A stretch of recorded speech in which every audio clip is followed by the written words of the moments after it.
এই যে প্রোডাক্ট আমি এখন নিয়ে আসলাম, আর এটা হলো আমার বাইক। এখন এই প্রোডাক্টগুলো আমি বুকিং দিয়ে চলে যাব। আমি অবশ্য আজকে একটু পালবাড়ি হয়ে যাব।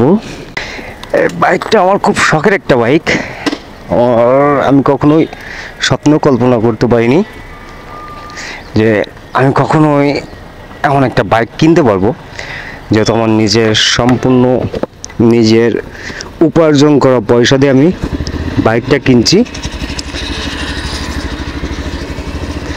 আপনার আমি প্রথম আমার জীবনে খুব ইচ্ছা ছিল একটা বাইক কিনবো। মনে মনে অনেক বছর আগের থেকে ভাবতাম, যখন আপনার এফজেড গাড়ি নতুন মার্কেটে আসছিল, আমি এক জায়গায় একটা মেয়েরে আমি মিথ্যে কথা বলছিলাম যে আমার একটা বাইক আছে। মানে সেই মেয়ের সাথে মেয়েকে ইমপ্রেস করার জন্য আমি বলছিলাম আমার একটা এফজেড বাইক আছে। কিন্তু আল্লাহ পাক মিথ্যের ছোট্ট আশাটা পূরণ করে দিয়েছে।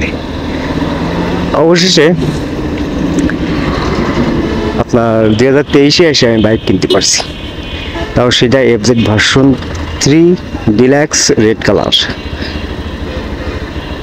আপনার 23-এর শুরুর দিকে আমার বাইকটি কিনা, না সরি, মিডিল স্টেপে আমার বাইকটি কিনা ছিল।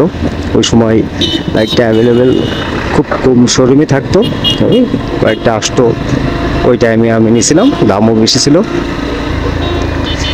এখন এই বাইকটা আমার খুব একটা স্বপ্নের বাইক ছিল, সম্পূর্ণ আমার নিজের অর্থ উপার্জন করা পয়সা দিয়ে। অনেকেই তো বাপের ধার ভেঙে বাইক কেনে, আমি সম্পূর্ণ আমার নিজের উপার্জন করা পয়সা দিয়ে আমি বাইক কিনছি, আমার স্বপ্নের একটা বাইক। আর বাইকটা আমি প্রতিনিয়ত আমার সঙ্গে রাখার চেষ্টা করি, আমার প্রয়োজনের সঙ্গী, চলাফেরার সঙ্গী।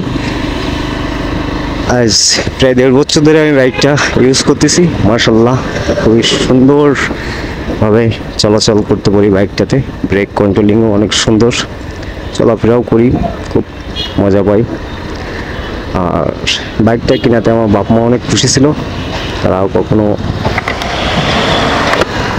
বাইকটা কিনাতে অখুশি হইনি। এবং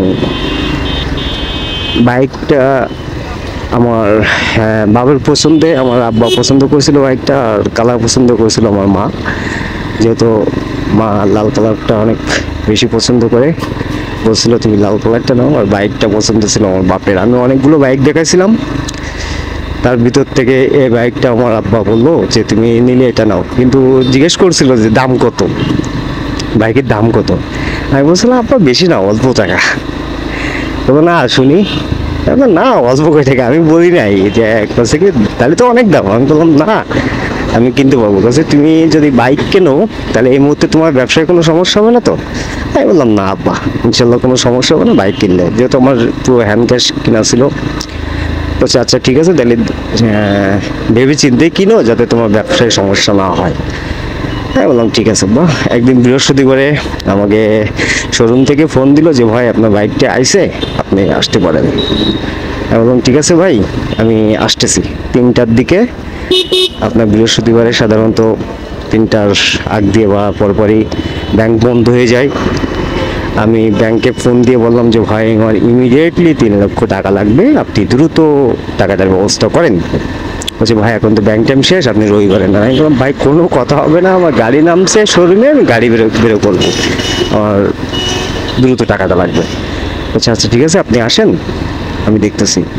আমি ঠিক 4টার ভিতরে ব্যাংকে ঢুকে টাকাটা নিয়ে ব্যাস শোরুমে এসে 2 ঘন্টার ভিতরে বাইক নিয়ে 6:30 পৌনে 7টার দিকে আমি আমার কারখানায়। আমার স্বপ্নটা ইনশাল্লাহ আল্লাহ পাক পূরণ করে দিল।